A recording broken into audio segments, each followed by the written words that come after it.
And so we confused liberation with intensity, and we chased truths that sounded confident but wasn't really kind.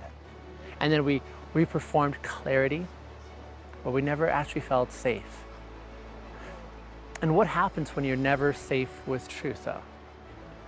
I think in that setting, you start lying to yourself just so you can survive. And then you say that you're okay when really you're not. And then you pretend that the past didn't really leave its mark. And then you make yourself easy to be around, right?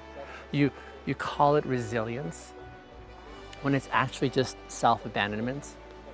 See, that's what 764 relies on. It needs people who are afraid of truth or addicted to it in its most brutal forms.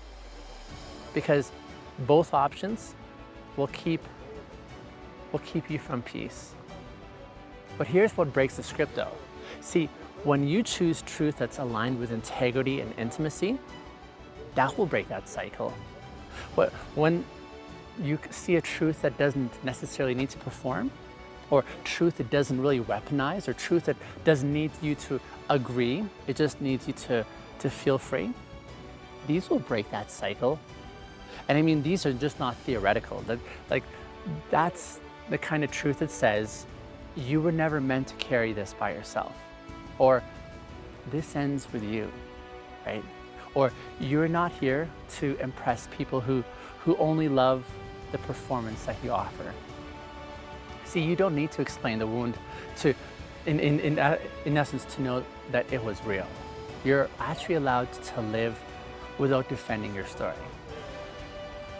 And that kind of truth, it doesn't flatten you. Instead, it would free you.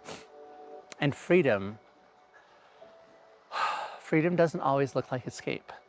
See, sometimes it looks like standing still for the first time in your own body,